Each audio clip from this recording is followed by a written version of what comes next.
राधे राधे मेरे प्रिय साधकों। कहते हैं जब भगवान किसी को चुनते हैं तो उसकी किस्मत नहीं, उसकी पूरी चेतना बदल जाती है। और यह परिवर्तन इतना सूक्ष्म होता है कि बाहर की दुनिया उसे समझ ही नहीं पाती। जीवन वैसा ही दिखता है, वही लोग, वही परिस्थितियां, वही दिनचर्या, लेकिन भीतर एक ऐसी प्रक्रिया शुरू हो जाती है जैसे किसी गहरी नींद में सोई हुई शक्ति धीरे धीरे जाग रही हो। यह जागरण शोर के साथ नहीं आता, यह मौन में आता है। और यही कारण है कि इसे समझना सबसे कठिन होता है। तुम्हें अचानक ऐसे क्षण मिलने लगते हैं जहां बिना किसी कारण तुम्हारी आंखें नम हो जाती है और तुम खुद से पूछते हो, मैं रो क्यों रहा हूं? लेकिन यह रोना दुहक का नहीं होता, यह आत्मा की पुकार होती है जो वर्षों से दबाई हुई थी। कभी तुम्हें लगता है कि यह संसार जिसके पीछे तुम भागते रहे अब उतना आकर्षक नहीं रहा। वही चीजें जो पहले खुशी देती थीं अब खाली लगने लगती है। यह निराशा नहीं है, यह वैराग्य का जन्म है। और वैराग्य वही द्वार है जहां से ईश्वर की यात्रा शुरू होती है। कभी तुम्हें अपने शरीर में एक अजीब सी ऊर्जा का अनुभव होता है, जैसे कोई धारा भीतर बह रही हो जिसे तुम समझ नहीं पाते, नियंत्रित नहीं कर पाते। यह अनुभव कई बार डराता भी है, क्योंकि यह तुम्हारे सामान्य अनुभवों से बिल्कुल अलग होता है। लेकिन सच्चाई यह है कि यह डरने की नहीं, पहचानने की अवस्था है। यह वही क्षण है जब प्रकृति तुम्हें संकेत दे रही है कि तुम केवल शरीर नहीं हो, तुम ऊर्जा हो, चेतना हो, और अब तुम्हें अपने वास्तविक स्वरूप की ओर लौटना है। परमहंस योगानंदा कहते हैं, जब आत्मा ईश्वर की ओर मुड़ती है तो शरीर और मन दोनों उसके अनुसार बदलने लगते हैं। इसका अर्थ यह है कि यह परिवर्तन तुम्हारे प्रयास से नहीं हो रहा, यह एक दिव्य प्रक्रिया है जो तुम्हारे भीतर स्वतः घट रही है। लेकिन यहां एक गहरी सच्चाई छुपी है। भगवान किसी को यूं ही नहीं चुनते, वे पहले उसे परखते हैं। वे तुम्हें ऐसी परिस्थितियों में डालते हैं जहां तुम्हारा अहंकार टूटे, जहां तुम्हें अकेलापन महसूस हो, जहां तुम्हें यह समझ आए कि इस संसार में कोई भी स्थायी नहीं है। वे तुम्हारे प्रिय संबंधों को हिलाते हैं, तुम्हारी योजनाओं को बदलते हैं, ताकि तुम उस एक सत्य की ओर मुड़ो जो कभी बदलता नहीं। यह प्रक्रिया दर्दनाक लग सकती है, लेकिन यही शुद्धिकरण है। जैसे सोना आग में तपकर शुद्ध होता है, वैसे ही आत्मा इन परीक्षाओं से गुजरकर दिव्यता के योग्य बनती है। और जब तुम इन सभी परीक्षाओं में टिके रहते हो, भागते नहीं, टूटते नहीं, बल्कि भीतर झांकते हो, तब एक दिन वही ईश्वर जो तुम्हें परख रहे थे तुम्हारे भीतर प्रकट होने लगते हैं। तब तुम्हें महसूस होता है कि तुम अकेले नहीं हो, कोई शक्ति तुम्हें मार्ग दिखा रही है, तुम्हें संभाल रही है और तुम्हारे माध्यम से कार्य करना चाहती है। तो साधकों, आज का यह विषय केवल ज्ञान नहीं है, यह एक दर्पण है जिसमें तुम अपने भीतर झांक सकते हो। आज मैं तुम्हें उन 7 दिव्य संकेतों के बारे में बताने वाला हूं जो यह स्पष्ट करते हैं कि तुम्हारा यह अनुभव कोई भ्रम नहीं, बल्कि ईश्वरीय चयन का प्रारंभ है। और यदि तुमने इन्हें सही से पहचान लिया तो तुम्हारी पूरी जीवन यात्रा एक नई दिशा में मुड़ सकती है।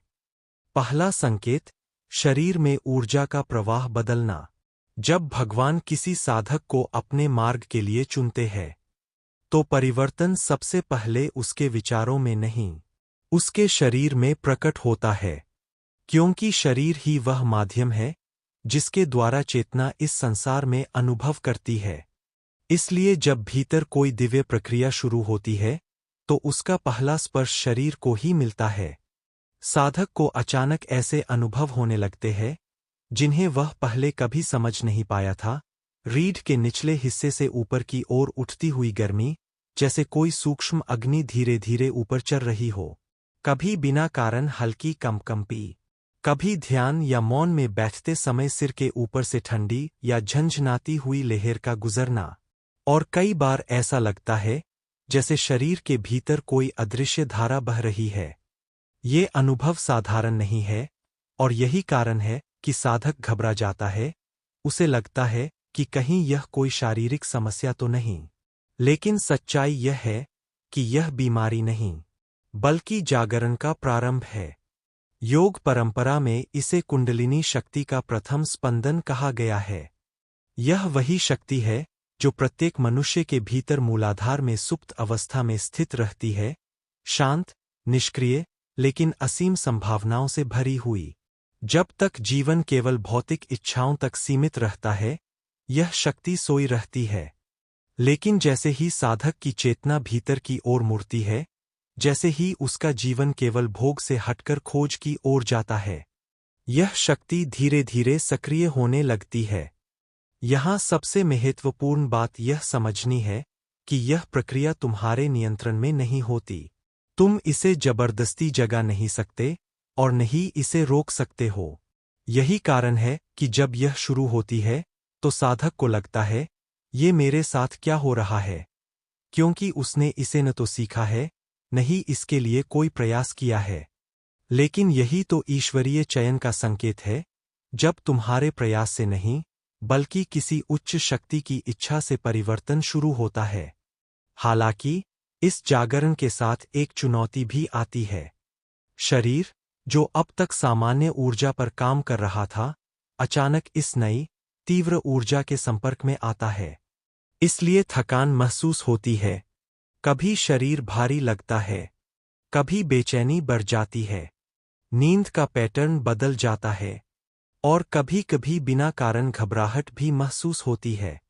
बहुत से लोग यही गलती कर बैठते हैं, वे इन अनुभवों को बीमारी समझ लेते हैं और डर जाते हैं। लेकिन जो साधक जागरूक होता है, वह समझता है कि यह शुद्धिकरण की प्रक्रिया है। इसे ऐसे समझो, यदि किसी गंदे बर्तन में अचानक शुद्ध जल डाला जाए, तो सबसे पहले गंदगी ऊपर आएगी। उसी प्रकार, जब यह दिव्य ऊर्जा तुम्हारे भीतर प्रवाहित होती है, तो वह सबसे पहले तुम्हारे शरीर में जमा हुई अशुद्धियों, अवरोधों और नकारात्मक ऊर्जा को बाहर निकालती है।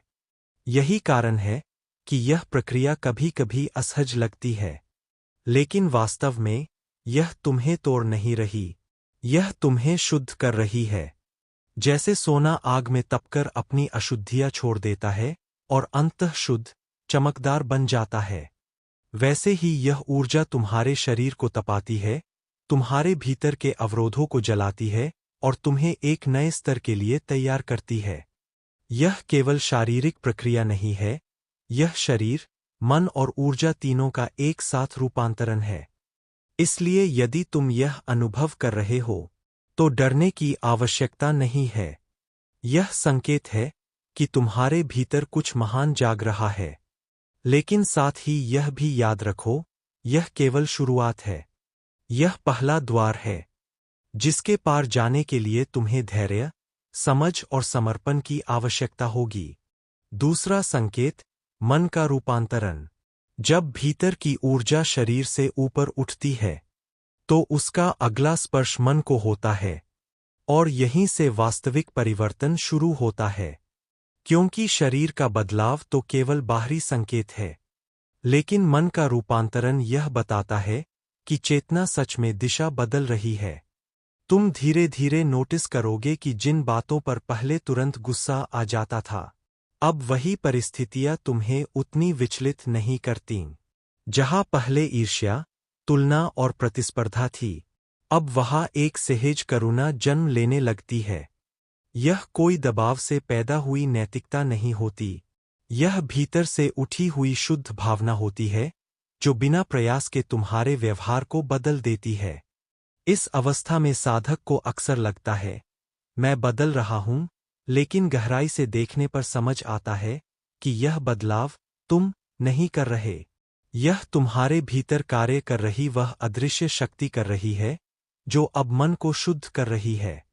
मन, जो पहले इंद्रियों और इच्छाओं के पीछे भागता था, अब धीरे धीरे शांत होने लगता है। पुरानी आदतें, जिनसे तुम चिपके रहते थे, अचानक ढीली पड़ने लगती है। भोग की तीव्र इच्छा कम होती जाती है और उसकी जगह एक अनजानी सी भक्ति, एक खोज, एक भीतर की पुकार जन्म लेने लगती है। तुम्हें लगेगा कि भीड़ में रहकर भी तुम अकेले हो, और यह अकेलापन अब तुम्हें डराता नहीं, बल्कि सुकून देता है। पहले जहाँ शोर में तुम्हें आनंद मिलता था, अब मौन तुम्हें आकर्षित करने लगता है। तुम बिना किसी कारण शांत बैठना चाहते हो, खुद को सुनना चाहते हो। यह वही क्षण है जब आत्मा धीरे धीरे अपनी उपस्थिति दर्ज कराना शुरू करती है। यह रूपांतरण इस बात का स्पष्ट संकेत है कि अब मन मालिक नहीं रहा, वह साधन बन रहा है। पहले मन तुम्हें दिशा देता था, अब आत्मा मन को दिशा देने लगती है। यही आध्यात्मिक यात्रा का वास्तविक आरंभ है, जब मन का शोर कम होने लगता है और भीतर की आवाज स्पष्ट होने लगती है। यह अवस्था बहुत मूल्यवान है, क्योंकि यहीं से साधक का जीवन बाहर से नहीं, भीतर से संचालित होने लगता है। तीसरा संकेत, वाणी में दिव्यता। जब यह जागृत होती हुई ऊर्जा ऊपर की ओर बढ़ती है और गले के केंद्र, जिसे योग में विशुद्ध चक्र कहा जाता है, को स्पर्श करती है, तब साधक के जीवन में एक अत्यंत सूक्ष्म लेकिन शक्तिशाली परिवर्तन घटित होता है, वाणी का रूपांतरण। यह परिवर्तन केवल बोलने के तरीके में नहीं होता, बल्कि शब्दों की ऊर्जा, उनके प्रभाव और उनके स्रोत में होता है। पहले जहाँ वाणी केवल विचारों की अभिव्यक्ति थी, अब वह चेतना की अभिव्यक्ति बनने लगती है। तुम धीरे धीरे अनुभव करोगे कि तुम्हारे शब्दों में एक अलग ही कंपन आ गया है। तुम कुछ साधारण सा भी कहते हो, लेकिन सामने वाला उसे गहराई से महसूस करता है। ऐसा लगता है जैसे शब्द केवल कानों तक नहीं, सीधे हृदय तक पहुंच रहे हैं। यह इसलिए होता है क्योंकि अब तुम्हारी वाणी अहंकार या प्रतिक्रिया से नहीं, बल्कि भीतर की शांति और सत्य से निकल रही होती है। जब शब्द उस स्रोत से आते हैं जहां मन शांत है और आत्मा जागृत है, तो वे अपने आप प्रभावशाली हो जाते हैं। इस अवस्था में एक और महत्वपूर्ण परिवर्तन होता है, तुम झूठ बोल ही नहीं पाते। पहले जहां परिस्थितियों के अनुसार तुम शब्दों को तोलते थे, छुपाते थे या बदलते थे, अब भीतर से एक स्पष्ट आवाज उठती है, सत्य ही बोलो। यह आवाज तुम्हें रोकती है, तुम्हें सचेत करती है और धीरे धीरे तुम्हारी वाणी को शुद्ध कर देती है। यह कोई नैतिक नियम नहीं है, यह चेतना की स्वाभाविक अवस्था है, जहां असत्य टिक ही नहीं सकता। तुम्हारे शब्द अब केवल जानकारी देने के लिए नहीं होते, वे ऊर्जा ले जाते हैं। यदि तुम किसी को सांत्वना देते हो, तो सामने वाला सच में हल्का महसूस करता है। यदि तुम आशीर्वाद देते हो, तो उसमें एक वास्तविक प्रभाव होता है। यही कारण है कि प्राचीन समय में कहा गया था, वाणी ही सृष्टि का निर्माण करती है। जब वाणी शुद्ध हो जाती है, तो वह केवल संवाद का माध्यम नहीं रहती, वह सृजन का साधन बन जाती है। लेकिन यहाँ भी एक गहरी जिम्मेदारी छुपी है, क्योंकि जब शब्दों में शक्ति आ जाती है, तो उनका दुरुपयोग भी संभव है। इसलिए इस अवस्था में साधक को और अधिक सजग होना पड़ता है, कम बोलना, सोच समझकर बोलना और केवल वही बोलना जो आवश्यक और सत्य हो। यही वाणी की तपस्या है। इस प्रकार यह तीसरा संकेत केवल एक परिवर्तन नहीं, बल्कि एक उन्नति है। जहां तुम्हारी आवाज अब तुम्हारी नहीं रहती, वह उस दिव्य चेतना की ध्वनि बन जाती है जो तुम्हारे माध्यम से अभिव्यक्त हो रही है। चौथा संकेत, कुंडलिनी और चक्रों की यात्रा। अब साधक उस चरण में प्रवेश करता है जहां परिवर्तन केवल अनुभव नहीं रहता, वह एक गहन आंतरिक यात्रा बन जाता है। यह है कुंडलिनी का क्रमिक जागरण और उसका ऊपर उठना। योग परंपरा में इसे कुंडलिनी कहा गया है, एक ऐसी सूक्ष्म शक्ति जो मूलाधार में सुप्त अवस्था में स्थित रहती है और जब जागती है तो चेतना को एक एक स्तर ऊपर उठाती हुई अंतः दिव्यता से जोड़ देती है। यह यात्रा अचानक नहीं होती, यह क्रमिक होती है और हर चरण एक परीक्षा के रूप में आता है। सबसे पहले ऊर्जा मूलाधार चक्र को स्पर्श करती है। यह स्थिरता, सुरक्षा और अस्तित्व का केंद्र है। यहाँ साधक को अपने सबसे गहरे डर से सामना करना पड़ता है। जीवन में असुरक्षा, आर्थिक या भावनात्मक झटके, अचानक अस्थिरता, ये सब संकेत हो सकते हैं कि यह चक्र शुद्ध हो रहा है।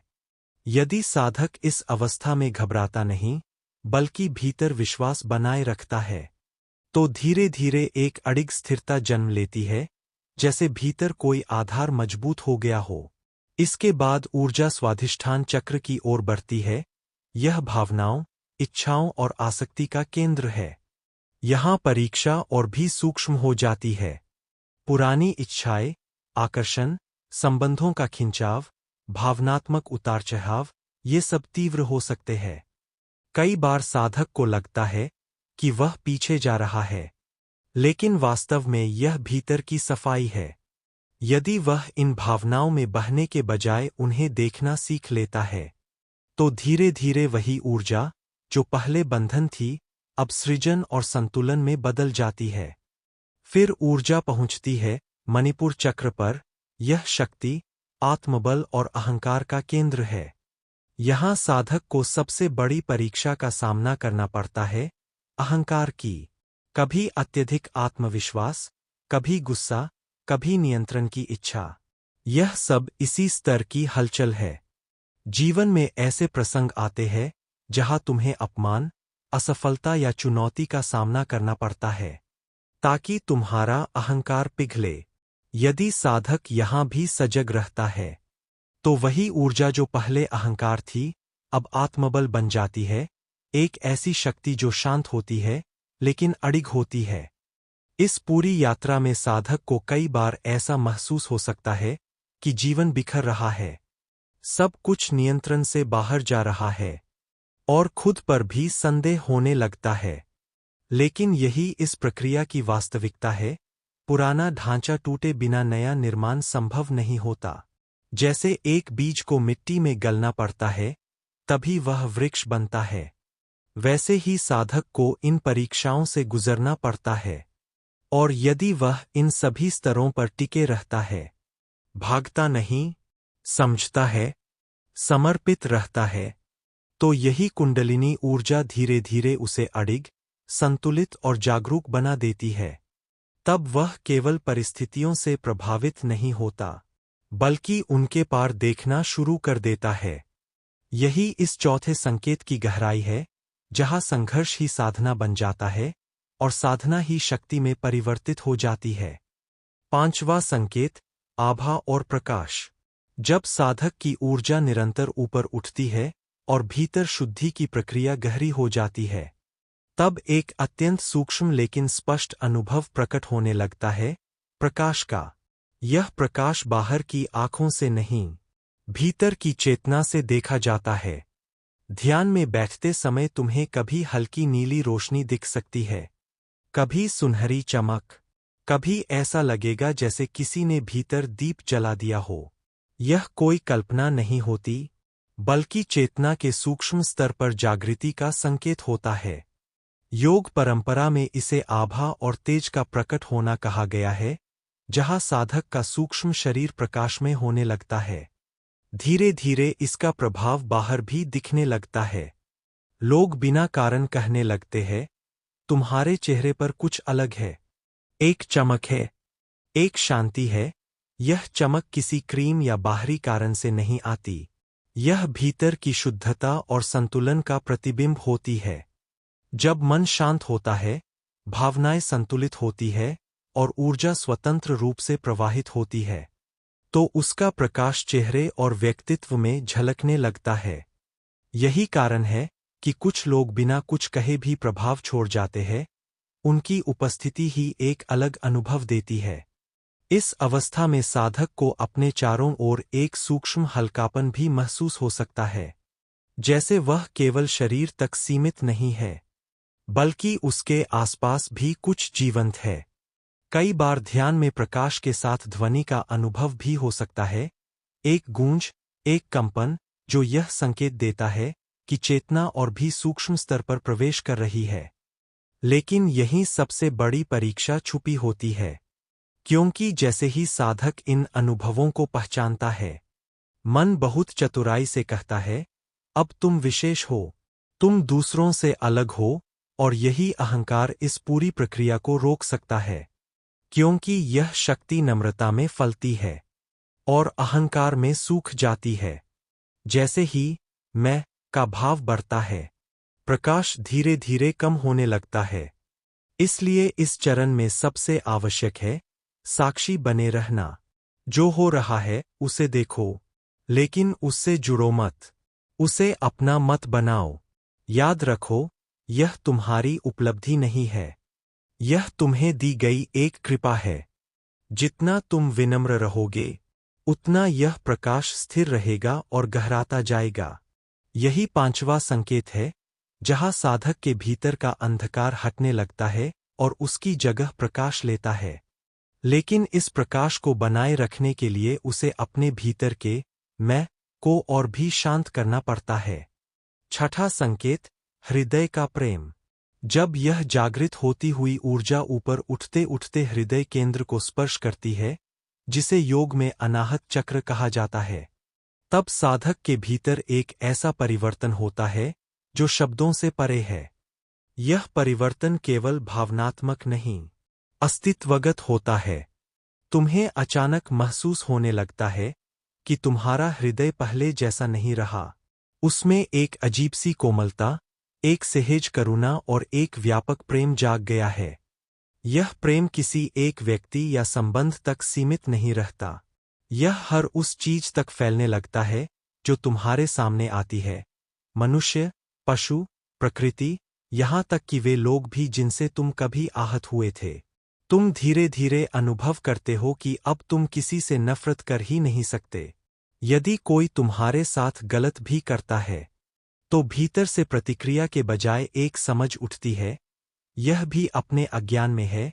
यह समझ तुम्हें कमजोर नहीं बनाती, बल्कि भीतर से इतना मजबूत बना देती है कि तुम द्वेष के बोझ से मुक्त हो जाते हो। यही वह अवस्था है जहां साधक दूसरों को बदलने की कोशिश छोड़ देता है और केवल स्वीकार करना सीखता है। इस चरण में एक और अद्भुत अनुभव होता है, बिना किसी कारण आंसू आना। लेकिन ये आंसू पहले जैसे नहीं होते, ये किसी पीड़ा या हानि के कारण नहीं बहते, ये प्रेम के आंसू होते हैं। कभी किसी भजन को सुनकर, कभी ध्यान में बैठकर, कभी किसी अजनबी की पीड़ा देखकर, हृदय अपने आप भर आता है। यह आत्मा की संवेदनशीलता है जो अब पूरी तरह जागृत हो रही है। यह कमजोरी नहीं, यह उच्चतम शक्ति का संकेत है, क्योंकि जहां प्रेम है, वहीं भगवान का वास्तविक निवास है। धीरे धीरे तुम्हारे भीतर सेवा की भावना भी जन्म लेने लगती है।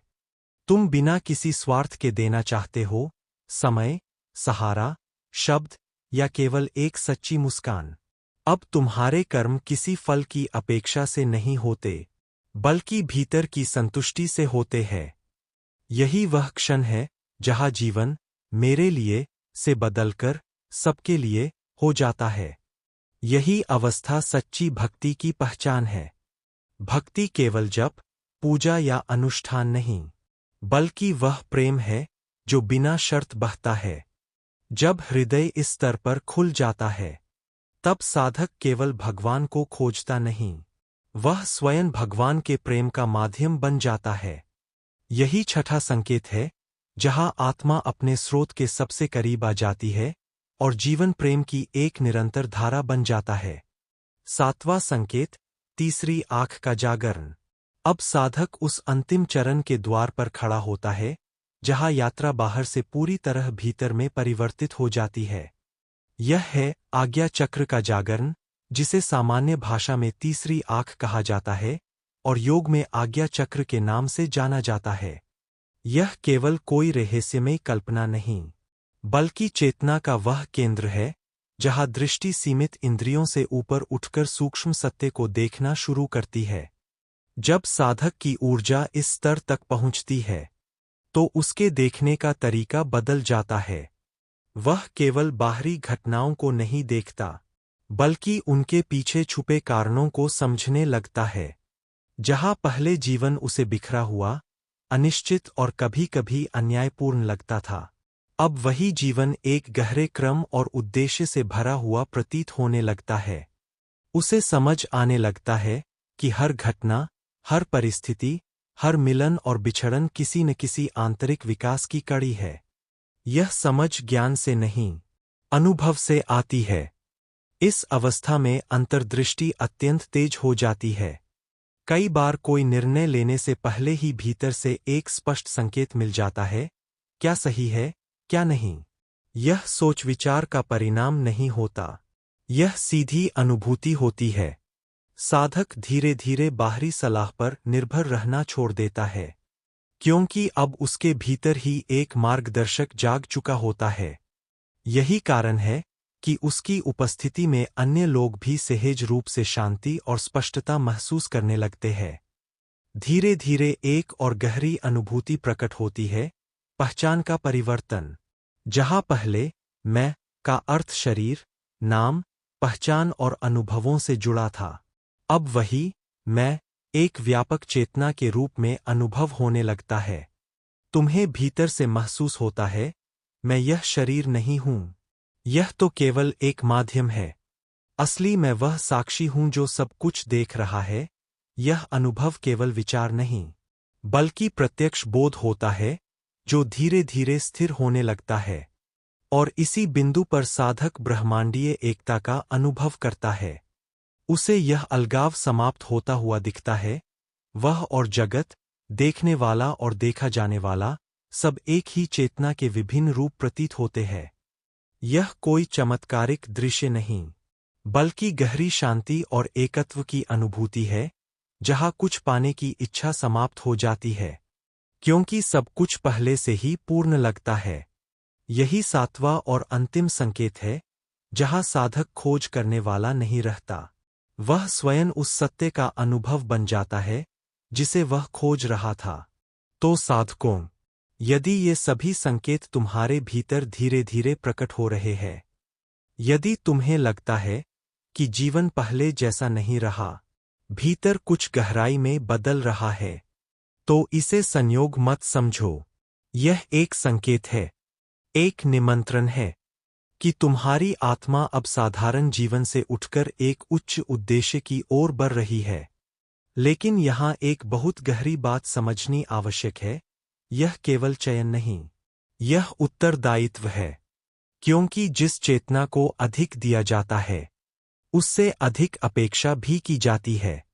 बहुत से साधक यही चूक जाते हैं। जैसे ही उन्हें अपने भीतर परिवर्तन दिखाई देता है, वे उसे अपनी उपलब्धि मान लेते हैं।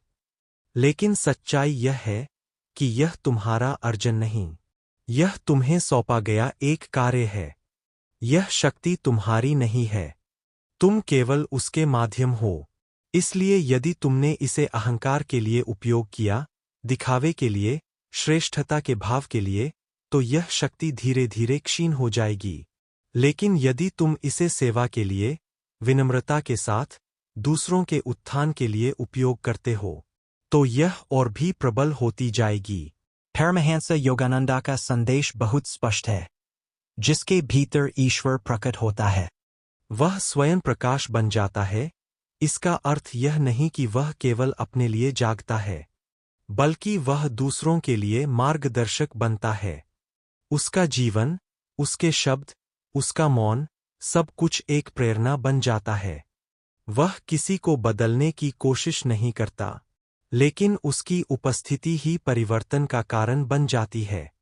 इसलिए आज अपने भीतर एक संकल्प जगाओ कि तुम इस मार्ग को केवल जानोगे नहीं, बल्कि जियोगे। अपने भीतर उठ रही हर भावना, हर अनुभव को सजगता से देखो, उसे सही दिशा दो और अपने जीवन को एक साधना बना दो, क्योंकि यही वह मार्ग है जहाँ तुम केवल खुद को नहीं पाते, बल्कि उस दिव्य शक्ति का अनुभव करते हो जो सदा से तुम्हारे भीतर थी। Backhand index pointing right comment में लिखो, मैं दिव्य संकेतों को पहचानता हूँ। या राधा राधा। अंत में यही प्रार्थना कि ईश्वर तुम्हारे हृदय को शुद्ध बनाए रखें, तुम्हें हर भ्रम से ऊपर उठने की शक्ति दें और तुम्हें उस मार्ग पर स्थिर रखें जहां तुम केवल अपने लिए नहीं बल्कि संपूर्ण सृष्टि के लिए प्रकाश बन सको। बोलो जय जय Shri Sitaram. Namo Namah folded hands.